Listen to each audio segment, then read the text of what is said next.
Fala pessoal, seja bem-vindo a mais uma temporada do nosso podcast no Pubverso. E o nosso convidado de hoje é o Roberto Costa, fundador da SMS Funnel. E hoje a gente vai ter um papo com ele aqui, galera. É uma pessoa que já é antiga do mercado, né, Roberto? Já está aí muitos anos trabalhando com ads. Ele vai contar um pouco da história dele aqui e vai ter ouro, hein? Como vocês sabem, no nosso podcast a gente sempre traz pessoas que são relevantes para o mercado e a gente conversa sobre tudo. E não fica escondendo muita informação, não. Roberto, seja bem-vindo, tá, ao nosso podcast. E vamos, né, para iniciar, né, o podcast de forma leve, conta um pouco da sua história pra gente, como que você entrou no mercado e os desafios, né, que você já passou, a sua trajetória para que as pessoas possam conhecer e aos poucos a gente vai entrando nos assuntos mais profundos. O legal é que tu não me chamou de dinossauro, porque volta e meia diz assim, um dinossauro do mercado. Pô, dinossauro não, né? Por ser muito tempo, né? Daqui a pouco eu tô logo virando fóssil também, né? Vamos lá. Eu comecei, na verdade, no mercado com AdSense. Hoje tem o SaaS, que é a SMS Funnel, mas eu comecei com AdSense em 2013. 2013 Caraca. Eu comecei no mercado de AdSense e era puramente orgânico, né? Eu tinha uma agência de marketing e, como toda agência de marketing, tu trabalha para gerar resultado para os outros e muitas vezes não sendo valorizado. Então aquela briga por orçamento, aquela briga por renovação. E a nossa agência tinha 10, 12 pessoas e era sempre aquela corrida para ganhar um dinheiro trabalhando para os outros. E quando eu vi no mercado o AdSense, eu pensei, pô, cara, é isso que eu preciso fazer. Se eu sei fazer SEO para os outros, por que eu não vou fazer para mim? E eu tinha uma ideia muito maluca, que era, porque foi bem na época do Panda, que veio o Panda, que derrubou o site de todo mundo. Lembro. Aquela coisa toda. Me recordo assim um pouco disso. Tinha o site do Mundo das Tribos, que era um site muito grande, do Paulo, que foi meu sócio. E tinha também o site do Luiz Moreno. Não sei se tu conhece o Luiz Moreno, que também bastante antigo no mercado, que era o Sempre Tops. E eu comecei a estudar os sites deles e vi que os sites genéricos tinham caído muito, mas os sites de nicho estavam crescendo muito. Então eu pensei assim, cara, se eu tiver 300 sites dando $1 por dia, olha o cálculo. É aquela conta de padaria, mas que é importante fazer. $300 por dia, vezes 30 dias, tá bem bom. Já tá valendo a agência. É isso que eu preciso. E eu comecei a subir site. E quando eu vi, tinha um site me dando $1.000 por dia, outro me dando... Isso no SEO, né? Então a gente trabalhou um bom tempo aí. E na época, quando a gente começou a escalar esses sites, porque comecei a botar site no ar. Eu comprava site que estava na segunda página do Google, entrando em contato com a pessoa...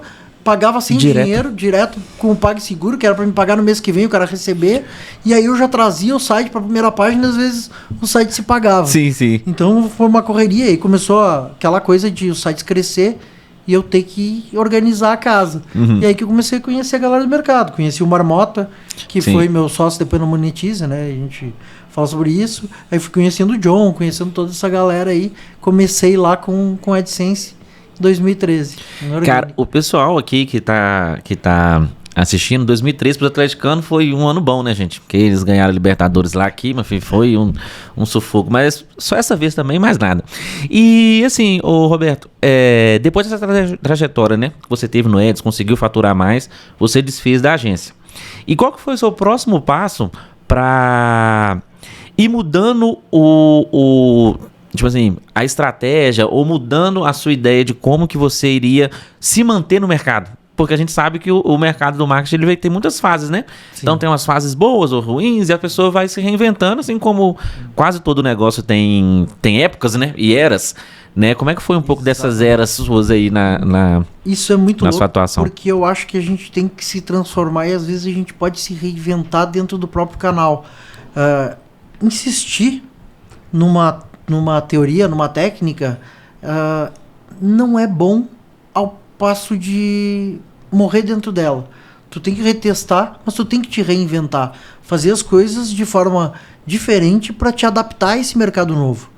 Então, quando eu vi que o SEO começou a diminuir, eu vi no mercado através dos eventos, por exemplo, do Afiliados Brasil, onde eu conheci o John, onde eu conheci o Marmota, onde eu conheci várias pessoas desse mercado, eu vi que estava um novo mercado que era de CPA. Né? Então eu entrei no mercado de CPA e acabei criando um produto para CPA, que foi encapsulado, voltado para o mercado feminino. Sim. De menopausa. Então, aí eu acabei saindo praticamente totalmente do mercado de publisher. Por quê? Porque no mercado de CPA eu estava fazendo muita grana também.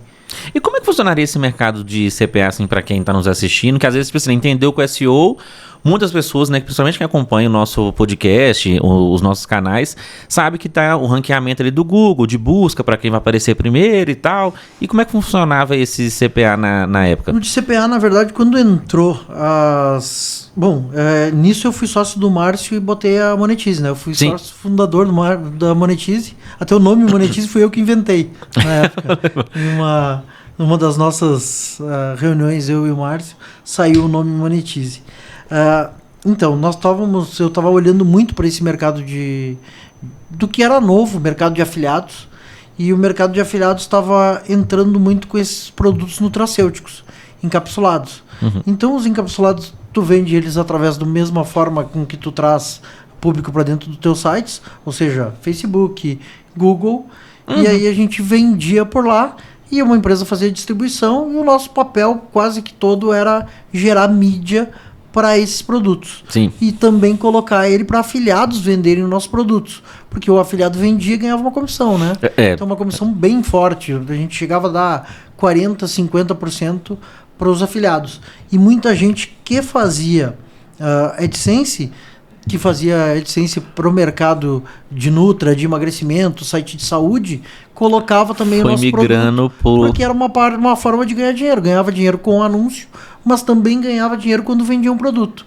Sim. Então ali a gente cresceu muito também, até o dia que esse mercado foi mais ou menos morrendo também. E aí eu fui me reinventando novamente. E essa morte desse mercado, né? Digamos assim, foi por... muitas pessoas fazendo ao mesmo tempo, ou as políticas, né, que aqui o pessoal que acompanha também escuta a gente falar muito de política do Google, do Facebook, né, que as plataformas têm ali uma forma de regularizar, né, esse conglomerado de mídia, né, que acontece. Um dos motivos foi por isso que você quis sair, ou você tipo viu uma outra oportunidade e falou, cara, vou deixando aqui e vou surfar outra onda? Foi por causa de uma coisa ou outra, ou foi tipo assim, naturalmente você já foi pensando em outras estratégias? Então, vou voltar lá atrás. Quando 2013 que eu entrei no mercado, eu fui conhecendo as pessoas nos eventos, conheci o Jonatas, conheci o pessoal da Bahia, conheci muita gente desse mercado. E algumas dessas pessoas estão até hoje nesse mercado, porque se reinventaram dentro do próprio mercado. Sim. Ou seja, não foi porque o mercado acabou que eu saí. Foi porque eu não me reinventei naqueles mercados, mas inventei outros mercados para mim participar. E talvez isso seja mais uma veia minha, sabe? Eu gosto muito do novo.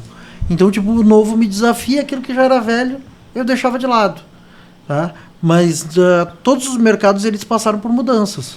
O mercado de SEO passou por uma mudança muito grande, que quando veio o Panda, depois passou por outras, depois que veio novas atualizações do Google, e também o mercado de CPA e de nutracêutico também passou por várias mudanças. Teve proibições de tipo de anúncios no próprio Facebook, no próprio Google, dificuldade de anunciar, regulamentações de Anvisa, e tudo isso foi fazendo com que talvez eu me desgostasse e não reinventasse dentro daquele mercado. Mas antes de sair do mercado de nutracêutico, eu ainda me reinventei mais uma vez. Por quê? Quando eu estava no mercado de nutracêutico, eu percebia que os afiliados queriam se tornar o quê? Produtores. Por quê? Em vez dele ganhar 40% de comissão, se ele fosse produtor, ele ia poder ganhar 100%. Então ele queria sair daquela bolha para se tornar um produtor. Então eu tinha que realimentar com novos afiliados. Então essa era uma questão que me incomodava um pouco. Outra questão é que cada vez tinha mais gente produzindo encapsulado. Por quê? Porque o cara que fabricava para mim dizia, olha lá, o Roberto tá vendendo muito esse produto para menopausa. Nascia mais 10 caras vendendo produto para menopausa. Entendeu? Então aumentava a concorrência, aumentava a dificuldade de anunciar, e nessa eu vivi aquela gangorra do tô rico, tô pobre. Sabe quando tu consegue fazer anúncio no Facebook? Tá ganhando. No Google. Quando tu não consegue, tá perdendo. Tá perdendo. Então eu vivia essa grande bolha e tinha muito medo disso, né? E dormia pouco, acordava de madrugada, tava sempre preocupado, os anúncios estão rodando, não estão rodando. E numa dessas eu fui para os Estados Unidos com a minha esposa e nós estávamos em Miami. Quando eu comprei a passagem, eu tava rico. Quando eu cheguei em Miami, eu tava pobre. Né? Porque não tinha nada rodando. Gente, nada rodando. Eu sempre falo com o pessoal aqui, né? Até na comunidade do Publiverso, se você não conhece, segue nossas redes lá, da dificuldade que é ser público. A gente fala assim, gente, nossa, bom demais trabalhar com a internet, dá dinheiro demais. Mas é o tá rico e tá pobre. É quase como o tigrinho hoje, né? Exatamente. E tira o sono, cara. Realmente, se você quer entrar nesse mercado, a gente aqui não vende só sonho, né? Mas a gente vende também a realidade, né? Que aqui a gente traz pessoas reais que passam pelas dificuldades para vocês verem que não é tão fácil assim, que né? Todo mundo passa, perde sono, não tem dinheiro fácil, gente. Cara, não existe isso. A maior mentira se chama aquele livro Trabalho 4 horas por dia. Não existe isso. Todo mundo que vai naquele livro, que entrar nessa ideia, um dia a onda passa e quando tu vê, tu ficou na areia. Não tem.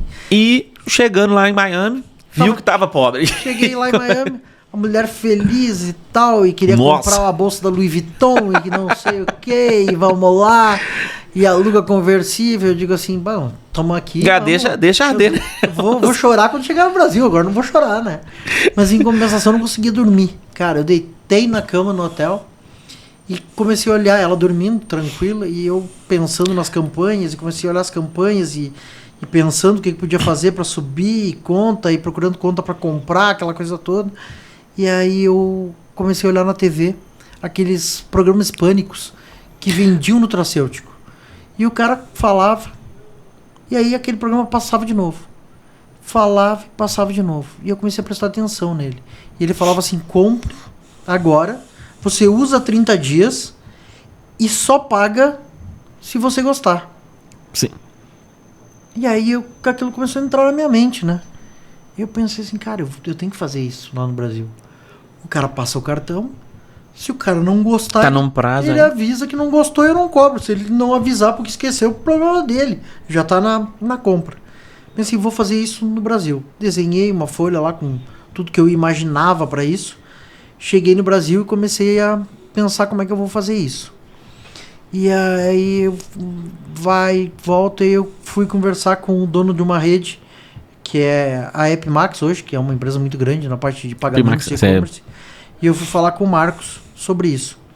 Cheguei lá, falei com o Marcos, disse, cara, tô pensando em fazer algo assim, ó, eu quero vender pro cara, pegar o número do cartão deles, mas só cobrar depois se ele não disser nada.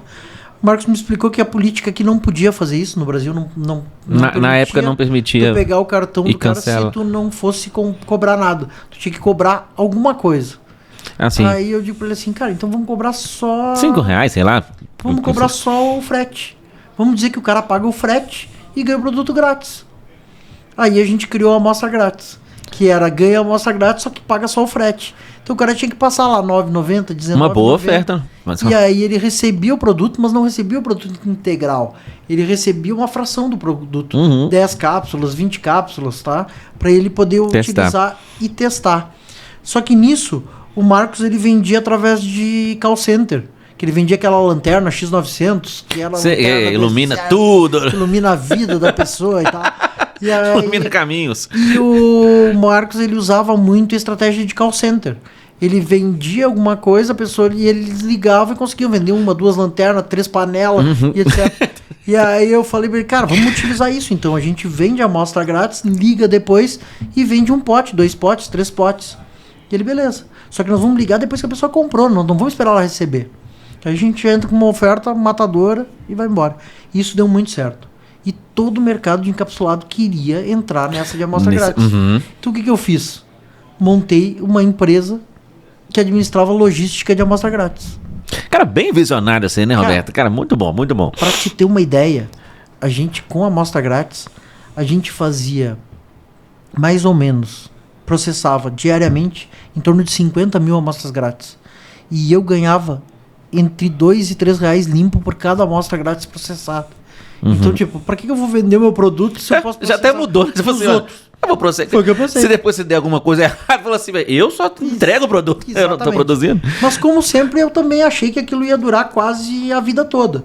E como eu recebia muitos dados dos clientes de compra aprovada, com pedido feito, boleto pago, boleto não pago, eu vi que tinha um universo de boleto não pago muito grande. Mas muito grande. E eu pensei, quanto mais gente pagar o boleto desses caras, mais amostra o processo, mais dinheiro eu ganho. Sim. Então eu vou tentar de uma forma ou de outra fazer com que O boleto seja pago. seja pago. E aí eu comecei a me dar conta que tudo que a gente fazia, seja com o AdSense lá no início, seja com a venda do produto, era muito um gambler de anúncio. Porque tu anuncia, vende, ganha. Se o anúncio está no ar, tá bom. E hoje quem faz AdSense de forma direta, também sem colocar o lead, de certa forma faz isso. É gambler de anúncio. Tô anunciando, tá bom, tu ganha dinheiro. Por quê? Eu anuncio 5, ganho 10, ganhei dinheiro. Fechou Eu a anuncio conta. 5, ganho 3, perdi dinheiro. Aí testo o novo anúncio. Isso nada mais é do que um gambler, porque tu tá apostando ali, trocando, né? Uma coisa por outra. Eu digo assim, então eu tenho que me relacionar com esses leads. Para me relacionar com esses leads, eu pensei, como eu posso fazer isso? Cara, aí botei umas meninas a testar, ligar pros clientes que geravam boleto. Pra saber lembrar por que o boleto não foi pago. Por que esses caras não pagam o boleto? Aí a gente descobriu que o brasileiro não paga o boleto por 2 motivos. Um que ele gera o boleto quando ele tá com necessidade. Ele nunca paga o boleto, o brasileiro nunca paga o boleto no dia que ele gera. Ele paga no dia do vencimento. Entendeu? Mas a gente já vence daqui 3 dias, pra que eu vou pagar agora o que eu posso pagar depois? É. Entendeu? A lei da- Essa é a Deixa o teoria. dinheiro aqui na minha conta, pelo menos pra eu achar que o dinheiro tá aqui ainda, né? Apesar que ele vai sair daqui 3 dias. E aí daqui 3 dias ou a pessoa não queria mais o produto, Ou até esqueci. ou ela esqueceu. Então, a maioria das pessoas esquece que gerou o boleto. Ou não sabe mais onde está o boleto. Então eu pensei, vou botar uma régua de lembrança para esse cara. E aí nós começamos a utilizar SMS. Quando o cara gerava um boleto, nós mandávamos SMS. Ó, tá aqui o código do teu SMS. Vai que ele paga, né? No dia do vencimento, nós mandávamos uma mensagem pro cara assim, ó. Robledo, seu boleto vence hoje. Evite atrasos. Pagamento no link. Nossa, aí entrou na mente nem do cara. diria porque do o cara que nem é. lembra o que é. Vai falar assim, o quê? Atraso? Vai falar assim, não, mas vai me cobrar juros. Deixa eu pagar isso aqui. Então a gente aumentou a taxa de pagamento Deu uma de boletos copa agressiva. muito grande mesmo. Então, aí eu comecei a implementar essa estratégia para todos os sellers que vendiam dentro da nossa operação. Que foi daí que foi nascendo a questão do SMS dentro da programática. Sim. E aí o que aconteceu? Com o passar do tempo, e é normal no mercado, eu achava assim, eu vou fazer essas operações de amostra grátis pro resto da vida. As outras empresas que já vendiam produtos e que faziam logística começaram a implementar A mesma coisa, estratégia foi replicando o que você estava fazendo. que eu tava fazendo.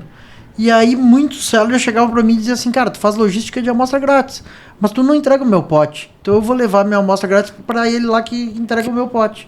Aí quando eu vi, eu tava contratando, eu sou lá do Rio Grande do Sul, tava contratando um galpão em Guarulhos, contratando gente e trabalhando com um monte de pote. Cara, meu negócio era vender inteligência, não era fazer operação logística. Nossa, sim. Aí um dia eu olhei para aquilo lá e disse assim, vou vender essa operação. Aí eu procurei uma outra empresa, que era a Goldlog, vendia essa operação e saí do mercado. Digo assim, agora não quero mais saber disso. Ele vai fazer uma operação também lá pro Max Amora, vou voltar a vender ali, e era isso. Mas aí aconteceu um evento muito, muito interessante. A galera começou a me ligar, dizer assim, cara, aqueles SMS lá que tu fazia pro meu boleto, tem como usar? Eu falei, claro. Tu é meu amigo, vou lá, vou criar uma instância do meu sistema pra ti, e tu usa, e tu só contrata os SMS, eu plugo lá na plataforma e já era. Beleza, comecei a fazer isso pra 1, pra 2, pra 3, não ganhava Pra nem amigo, dinheiro assim, porque às vezes é na boa vontade, né? Que a gente tem um Exatamente. pouco de... Aí começava aquela coisa assim, Argentina. Roberto, o SMS não tá entregando. Eu falei, cara, isso é o problema lá com o cara que tu contratou. Mas lá aquele contrato não tá funcionando, os caras me falaram que a Anatel bloqueou, o que eu faço? Aí tá, vou resolver pra ti. Aí eu ia lá resolvi. Aí o outro a mesma coisa. Eu digo, Eu falei, Galera, gente, peraí, eu tô deixando usar aqui a estrutura que eu montei, né? Assim, na camaradagem, vocês estão me dando problema. Aí eu falei com outros amigos e tal, eu disse, não, vou montar um SaaS, então. Aí a galera usa ali, pelo menos a gente ganha e paga essa estrutura toda. Então a gente entrou muito para a questão do e-commerce, mas pela minha veia ser do AdSense lá atrás, muitos conhecidos, amigos, pensaram assim, cara, não dá para usar isso aqui na programática? Dá para usar. Aí, um amigo meu que foi quem começou a usar isso na programática, foi o primeiro cara que utilizou isso na programática, foi o Odair Kaiser. Conhece? Conheço. O Odair Kaiser, ele começou a usar isso quando a ferramenta ainda estava nascendo, né? Nessa questão toda. E aí ele começou a usar, começou a dar bom, e a gente começou a botar também para CPA. Então, o que a gente fazia, eu e o Odair? A gente fazia a questão da programática, para ele ganhar com a AdSense, captava o lead, e aí a gente mandava para ele pro lead um CPA do PagBank, do NEL. Então, até eu voltei a fazer arbitragem na época só para pegar o lead, porque eu pegava o lead se pagava com a arbitragem, tá? E aí eu jogava esses leads para cartão. Então eu fazia com SMS, com lead pro PagBank, pro NEL, eu fazia 100, 150 mil reais no mês, assim, sem fazer Tranquilo. nada. Só entrava no funil, disparava o SMS e a pessoa recebia. Mas qual foi o maior problema para mim nessa estratégia? É que as empresas que disponibilizam CPA de cartão de crédito, elas disponibilizam hoje e cortam amanhã. Disponibilizam hoje e cortam amanhã. Tem tipo um orçamento, né? Eu acho que trabalham lá e eles regulam. Sequência. E como a nossa ideia era fazer muito volume, começou a não valer a pena. Por quê? Porque minha operação de arbitragem ela estava dando bom, mas ela dependia muito do CPA. Então, se o CPA parava, não tinha por que eu manter a consistência da minha campanha. Porque eu não tinha ROI verdadeiro dentro da minha campanha. E nem era esse o objetivo, era mais um negócio. Já o Odair, ele escalava, mas quando tirava o CPA, saía da jogada, ele desligava o SMS. Sim. Então, beleza. Surfava a onda ali, né?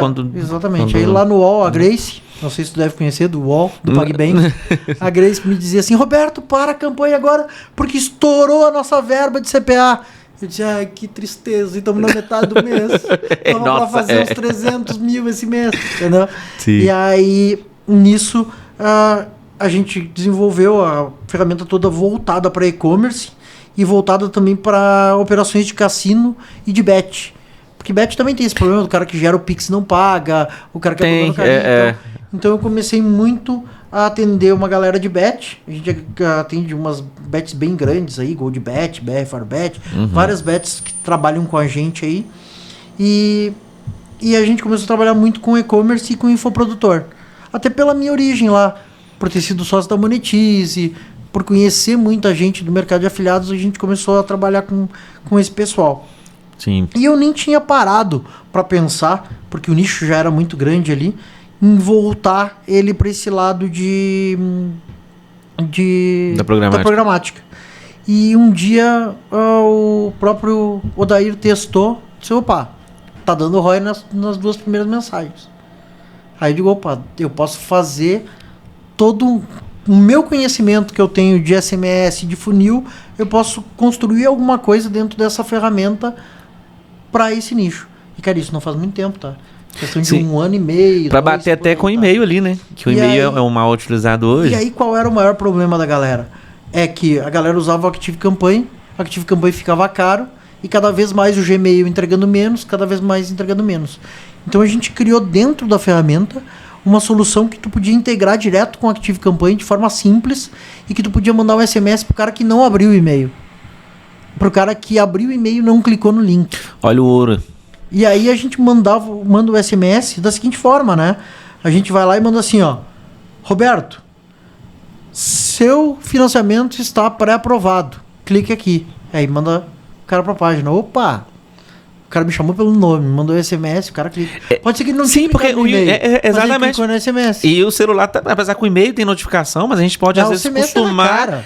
Com o SMS, mesmo que ele caia no teu spam, você chega. Se a tua notificação estiver ativada, ele te mostra na tela. Ele chega muito. Exatamente. Então a gente começou a utilizar isso. E aí, começou a utilizar no e-mail, começou a dar muito certo, mas muita gente depois acabou parando de utilizar o e-mail para utilizar o tráfego direto. Então a gente deu uma parada nessas questões, paramos de fazer, até porque eram poucas pessoas rodando, algumas ainda rodam nisso. E depois o Clayton, que é da programática, muita gente deve conhecer ele.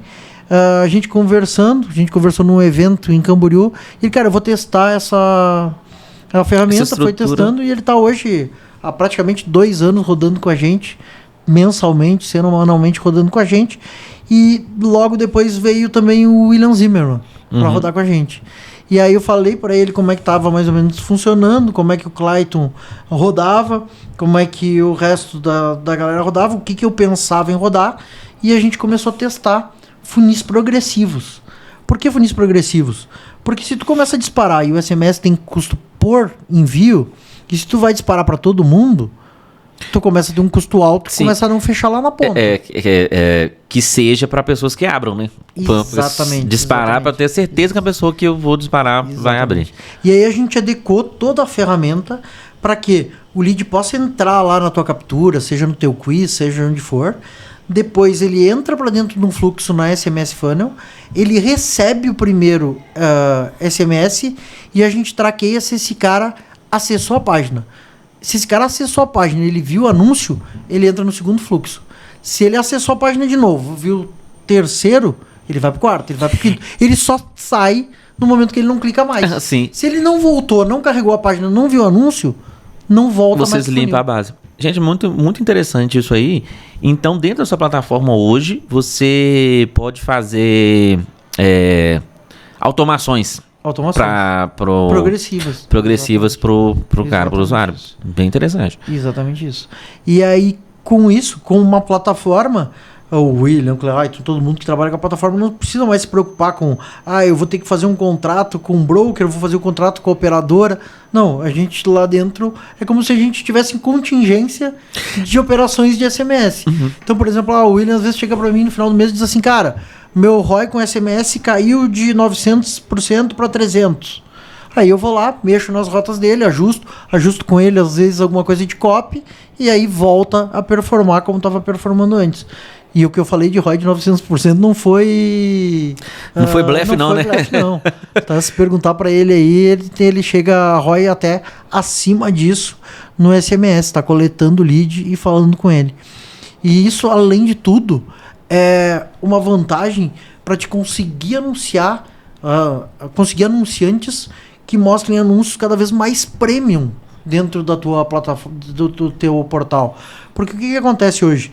Com a supressão, com a proibição dos cookies de terceiros, o remarketing acabou. É mesmo, que mata. Agora, no momento que tu pega o lead e que tu joga um lead novamente para dentro do teu site, que é um lead interessado, tu qualifica o teu anúncio, o teu Adops consegue subir a tua regra de preço e tu consegue ter regras de preço acima de 45, 60, 90 dólares, onde tu conseguiria uma regra de preço de 35, mais agressivo, 40, né? 50, mantendo uma cobertura com uma cobertura boa. Então, quando a gente fala de ROI de 900%, de 1000%, de 600%, de 300%, que já é um baita ROI, é baseado nessas questões. É lógico que vai depender muito do teu nicho também, né? Não é todo nicho que vai dar certo, não é todo portal que vai dar certo, mas a pessoa que está rodando com a gente hoje, que está trabalhando o funil tirando o lead do funil quando ele não clica, colocando o lead, trabalhando a regra de preço, tá tendo um resultado muito grande. E você tem relatos assim do tamanho dessa base do SMS, se é uma base que tem números muito expressivos, apesar que, como tem a limpa, né? Então, assim, entra uma pessoa nova, se ela não... Então, a base em si, até que no... O que eu vejo no pessoal de arbitragem? O pessoal de arbitragem trabalha até 4, 5 SMS por lead captado. Então, ele não fica mandando SMS pro cara daqui 6 meses, daqui 1 mês. É rápido, não, né? É uma coisa... Ele faz esse ROI numa questão aí de 1, 2 dias com esse cliente. Então, é mais uma forma de tu monetizar o cara, além daquelas formas tradicionais que tu estava fazendo. Um relato que o próprio Zimmer me mandou, porque a gente tem uma relação muito próxima, é que o SMS fez com que naqueles meses, naqueles dias que não tinha ROI, Desce ROI. Segurou a operação, né? Desce O ROI. que hoje, geralmente, o e-mail responsável por isso, meio que sozinho, né? Até Exatamente. então. Então, você compra Mas mesmo sangrando, com e-mail, ou seja, a e mídia tenta- direta mais e-mail, o SMS tancou. fez com que a operação desse ROI ou sustentabilidade para escalar, que é aquele maior problema que a gente tem do torrent do Que é o que, exatamente, que é o que a gente busca também, né? No dia a dia ali, é sempre isso. Ó, meu e-mail tem que tancar aqui, eu tô comprando com prejuízo, mas tô contando com o e-mail tancando isso. Aí aumenta a quantidade de e-mail que envia, aí tem essas estratégias todas, né? E a gente o está pessoal de roda falando que conhece. de faturamento com programática, com AdSense, né? Mas mais do que isso, quando tu te torna um publisher, tu não tá num mercado de TI, tu não tá num mercado de Google, de mídia, tu tá num mercado de editoria. Porque tu tá fazendo conteúdo e tu tá trazendo esse cara pro teu conteúdo. No momento que tu pega o lead, tu passa a qualificar a tua base, tu consegue fazer aquilo que o Google não consegue fazer mais, que é entregar o lead com o cookies de terceiros qualificados, tu qualifica o teu inventário e tu tem a possibilidade, conhecendo o teu cliente, de ampliar as fontes de renda com ele. Porque no momento que tu dispara um SMS falando de financeiro, tu tem a possibilidade de entrar numa rede de CPA ou de fazer um acordo direto com uma financeira e vender para esse cara realmente uma solução financeira onde tu agrega valor. Sim. Se tu tá num nicho onde tu pega muita mulher, pega que eu tô falando, dentro da base, né? No sentido, Leads, colher dados. tu consegue botar essas mulheres pra base e sabendo que ela é mulher, sabendo qual é a data de nascimento dela, sabendo qual é a faixa etária, sabendo qual é o tipo de consumo, o tipo de produto que ela entrou, tu consegue também vender outros produtos. Daqui a um pouco tu consegue usar esse CMS no Natal, tu consegue usar esse CMS estratégias específicas no em mês épocas, das né? mães. E quando tu vê, tu tá ganhando uma grana vendendo produtos. Seja infoproduto, seja rede de CPA, seja criando grupo. Cara, eu já vi gente que coleta lead, cria grupo de WhatsApp para vender achadinhos da Shopee e do Mercado Livre e monetiza esse grupo também. E tudo isso de forma automática. Então, ou seja, quem tem lead, tem dinheiro. Tem dinheiro, Só tem que saber usar. Exatamente. Muito, muito bom ponto. E no SMS hoje, Roberto, você vê o SMS dando racha mesmo com e-mail ou chegando para ficar, porque, né, existem teorias que nos Estados Unidos, você pode até dar um pouquinho dessa palhinha pra gente aí, Estados Unidos é que as complexo. pessoas rodam a operação quase que no mundo inteiro, né? Daria para usar, né, o SMS Funnel em outros países, com a experiência que você tem, com a expertise, onde que os publishers podem atacar primeiro, né, antes de já querer colocar em outro país? A gente está testando bastante agora Colômbia e México, com alguns publishers e alguns amigos aí. Tá? Estados Unidos é extremamente complexo, porque nos Estados Unidos eles usam o SMS mais do que o WhatsApp, mais do que qualquer outro canal de comunicação, e o governo dos Estados Unidos não quer que isso se transforme em uma máquina de spam. E se deixar todo mundo enviar para os Estados Unidos, é o maior mercado do mundo. Nossa. Imagino que os chineses não iam fazer no mercado americano para vender através de dropshipping, por Sim. exemplo. Então, tem que homologar marca, tem que ter uma política de entrada e de saída do lead muito definida. forte. Aqui no Brasil, a gente recomenda que tu vai captar o telefone do cara, tu diga para ele, tu autoriza, já checado ali, que tu receba SMS sobre a tua solicitação de empréstimo, porque ele vai ganhar uma regra de 4, 5 SMS e vai parar, tá? Mas nos Estados Unidos tu tem que ter uma política muito forte disso, e a LGPD deles faz com que tu possa tomar processos também muito grandes. Então tu tem que aprovar número, tu tem que aprovar a campanha, tu não pode mudar a campanha, conforme o volume que tu começa a mandar, tu é rapidamente bloqueado. Então a gente está evoluindo. Europa, estamos evoluindo América Latina, estamos trabalhando para tentar ver como a gente consegue fazer essa escala nos Estados Unidos, mas eu digo que é muito difícil e complexo pensar em burlar esses meios deles. Sim, sim. Eles trabalham com isso, eles são os mais antigos nesse mercado. Então, e ainda mais com IA hoje em dia. Eu vou mandar um para negócio regularizar, né? Eles vão conseguir manter a segurança então, do lado deles lá, né? Os Estados Unidos é mais complexo, mas os outros países aí... É possível. É possível sim. Alguns detalhes são importantes porque programática, quando a gente roda, a gente não roda por país muitas vezes. A gente roda por idioma. Sim, então, acaba... E eu lá, como empresa, eu tenho que ter contrato em cada país. Regularizar, né, a plataforma. Ou seja, eu faço espanhol. Eu mando para Costa Rica. Quantos tu manda para Costa Rica? Eu tenho 100 leads por dia para Costa Rica, mas tenho 50 mil leads no México. Cara, vamos concentrar. Tua operação no México, esquece a Costa Rica. Vamos uma coisa de cada vez, né? A pessoa vai querer pegar tudo então, de uma vez. Isso são coisas que eu tô organizando dentro da ferramenta aí para ver como é que eu vou atender o pessoal melhor. E também o custo, né? Porque o SMS, por exemplo, onde é governo que gerencia, às vezes é extremamente caro. Por exemplo, a Argentina, o SMS é extremamente caro. Ele varia de operadoras de 45 centavos a 80 centavos de real. É caro. Por um disparo. Por um disparo. É caro, entendeu? Aí tu tem outros países... Pra essa conta fechar, mas... O custo pode ser 4, 5, 6 centavos. Aí é outra coisa. Sim. E ainda mais ganhando em dólar ou ganhando em outra moeda mais forte. É mais fácil de fechar a conta. Sim. Mas então estamos trabalhando aí para atender vocês também em todos os mercados possíveis, né? E no Brasil, viável, né? no Brasil, no caso, o Roberto, o Brasil tem passado por várias transições, tipo assim, como fala? Regulamentações de internet, de imposto sobre a plataforma, esse tipo de coisa. Na sua opinião, né? Eu imagino que você às vezes não deve saber exatamente disso. Você acredita que no espaço curto de tempo no Brasil pode ter algum tipo de problema de querer bloquear mais rápido ou ficar mais rígido, né, nessa questão do SMS, igual os Estados Unidos está ali, por conta de,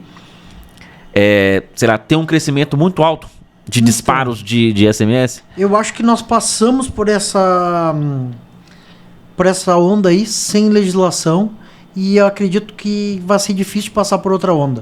O que aconteceu em 2023, 2024? O SMS virou a porta de entrada do estelionatário. Tu recebia SMS para pagar a taxa de mercadoria que tu tinha comprado.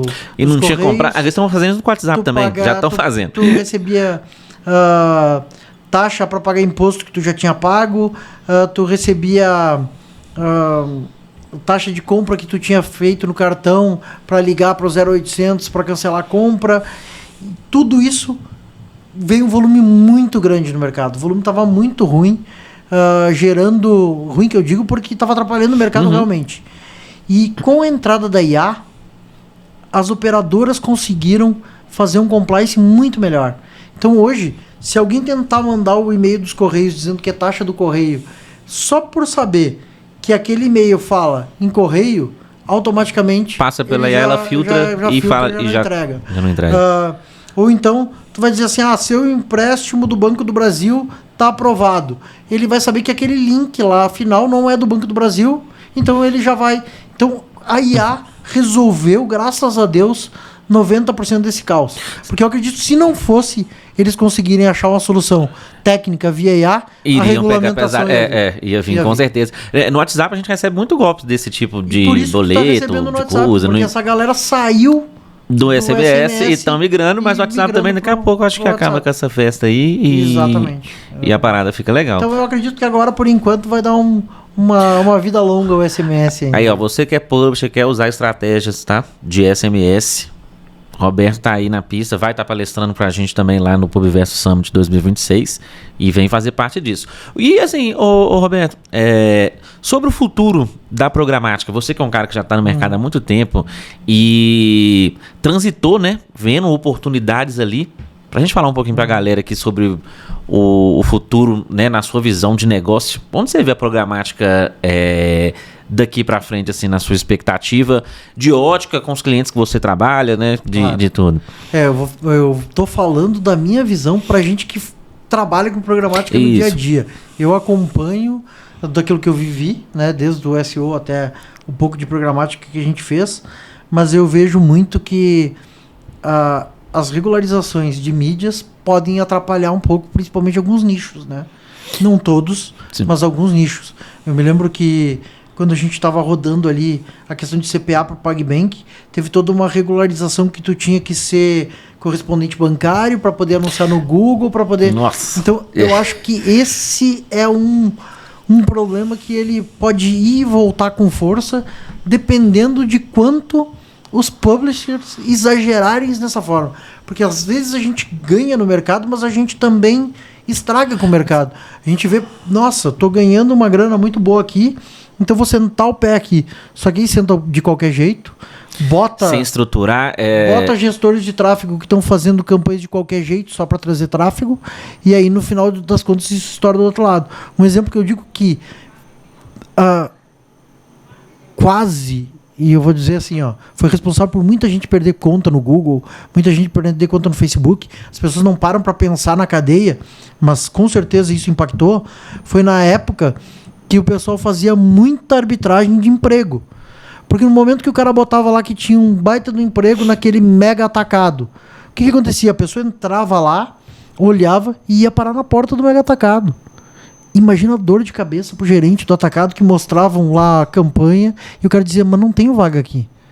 Isso, o cara dizia assim, não, mas tá no Google. Eu nem vai anuncio, pro marketing, gente. vai pro marketing, que vai pro Google, e o Google olha aquilo e diz assim, pessoal, nossos publishers estão fazendo merda aqui. Estão forçando a barra. Então ele vai derrubar quem? O anunciante? Ou ele vai derrubar o publisher? O publisher. Isso é a mesma coisa com o banco. Imagina, cartão liberado no banco tal com crédito de R$2.000. O cara olhava aquilo ali, o cara às vezes não se cadastrava lá. Nem te dava o valor do CPA lá. Mas em compensação ele ia lá no gerente, sentava na mesa do gerente e dizia, tá aqui, eu quero. Quer dizer, não, mas isso não existe. Vou te processar. Não, mas para aí. Você gerava processo ainda pro banco. Para né? aí, eu vou olhar com marketing porque eu não sei disso. Cara, tem alguma campanha ativa aqui de cartão com limite de R$2.000? Não, não tem. Onde viu isso? No Google. Como o banco é um grande anunciante do Google, ele vai pro gestor, fala para ele, o gestor olha e diz assim, são os publishers. Ia lá e derrubava as contas de vocês. Então, às vezes, nós mesmos matamos a nossa galinha de ovos de ouro. Por não saber trabalhar de forma profissional ou de crescer a ganância no momento errado, Sim. de uma forma errada, né? Então eu vejo que a qualificação do publisher é um caminho sem volta, e a parte de relacionamento com o lead, ou seja, tu gerar o lead, tu gerar o LTV e tu ter o lead pro anunciante, isso é um baita negócio. Você saber trabalhar. Tu imagina o seguinte, hoje tu tem uma folha de pagamento aí com gestor de tráfego, Adopus, uma galera toda aí, tu tem uma folha de, sei lá, 20, 30, 40, 50 mil reais. Agora, se tu tem lead, tu bota na tua folha um pessoal de comercial, agrega ali 6 mil reais e começa a vender direto para marcas, ou trazer tráfego qualificado para que venham anunciantes melhores no teu site, até para que o próprio Google consiga entregar um inventário melhor. Então eu vejo que na questão de tu ter o lead, tu passa a ter um negócio e não simplesmente um gambler de anúncio. Porque se tu tem lead, tu tem dinheiro no bolso. Se eu não posso mais vender com anúncio, não posso entregar pro site, mas tu pode pegar aquela massa toda que tu conhece, tu sabe o que compra, tu sabe por que entrou ali. E se tu tiver alguém, tu pode vender campanhas para aquele público de mídia direta. Sim. Ou indireta. Então eu vejo que tu ter o lead é o ouro dentro de É ouro, né? Assim como o banco compra o lead, né? Tem. Se o banco me pagava por cada cadastro PagBank, é porque ele compra lead, né? Tudo pelos dados. E sobre a era de dados, Roberto, o que você pensa assim, como publisher, para poder conseguir trabalhar, né, esses dados, tratar esses dados de uma forma melhor, que muitos já compreendem, por exemplo, capta muito no e-mail, né? Capta muito e-mail e tal. Tem alguma dica pro povo? A gente tá caminhando aqui pro nosso final de episódio. Você gostaria de falar pros publishers sobre como eles devem tratar, né, esses dados? Você que já está no mercado há muito tempo, né, e como você disse, a relevância maior tá no dados, né? Algum insight aí pra galera pegar? Então, alguns advogados que eu conversei sobre LGPD nesse tempo todo aí, dizem que a LGPD brasileira é para inglês ver. Que na grande realidade ela ainda é confusa e pouco controlada. Mas entrando nessa fase, o ideal é que a gente faça sempre da melhor forma possível. Então, quando tu captura o lead, tu tem que dizer para quê? Ó, tu vai receber SMS, tu vai receber e-mail sobre essa oferta e tu ter políticas de saída também muito claras. No teu site tu ter um campo onde descadastrar, o cara vai lá, clica e se descadastra daquilo ali. O cara ter no e-mail, clique aqui para se descadastrar. Mas sempre quando capturar, tu dizer para que está sendo capturado. Porque se um dia tu tiver problema, são essas as provas que você vai ter. Tu tem de que tu não comprou leads de terceiros. E que você não está forçando o lead ficar ali dentro a qualquer custo. Né? Exatamente. Se tu for fazer campanha direta, seja para uma marca, seja para o que for, para uma parceria, é sempre através da tua marca mais a marca do cliente, porque ele te autorizou, não autorizou aquela outra pessoa e tu não está vendendo o teu lead nem cedendo para outra pessoa. Tu estás fazendo a mídia para a outra pessoa. Então, isso te dá uma transparência e te protege aí de eventuais danos financeiros por uso no futuro. E também não polui o mercado, né? Exatamente. É mais uma coisa que a gente falou aqui, que isso ajuda bastante. Exatamente. Roberto, queria agradecer muito a sua participação, tá no nosso podcast. Foi muito bom, acredito que você entregou muita informação aqui. O pessoal que quiser seguir, né, o SMS Funnel, só procurar nas redes sociais aí, né? Que @ SMS Funnel com 2 N's, tá? E se alguém quiser me seguir também no Instagram é Roberto Soares Costa. E principalmente, tá? Como parceiros, se vocês quiserem testar a ferramenta, a gente coloca uma equipe para todos vocês que são do grupo entrarem na ferramenta, receberem alguns créditos, coloca uma equipe para ajudar vocês na integração, que é muito fácil. Tem gente aí que integra em uma tarde, começa a rodar tranquilamente SMS, para vocês testarem a ferramenta, conhecer e ver se faz sentido dentro da operação de vocês. Só me procurar, só me chamar que a gente cria o canal, manda um link especial para vocês, sem custo nenhum. Testa, dando certo, eu tenho certeza que vocês vão ficar conosco, que nem o Clayton aí, há mais de 2 anos e meio, que nem o William aí, que está bombando, e vários outros que estão rodando com a gente hoje. Pessoal, estamos chegando ao final de mais um episódio do nosso podcast aqui. Vocês já tiveram uma palhinha do pouquinho do conhecimento que esse cara, né, o Roberto Costa, tem aqui. E lembrando vocês que ele estará no nosso evento, no PubVerso Summit 2026. E ele vai falar de muita coisa, vai falar de estratégia e vai mostrar na prática tudo que ele entende aí do SMS e esse novo mercado que está chegando, mas que na programática está ganhando mais força, né, Roberto? É isso aí, vamos mostrar no case na prática e resultados e como vocês podem integrar isso na operação de vocês. Boa. Então, até o próximo episódio. Até. Um abraço.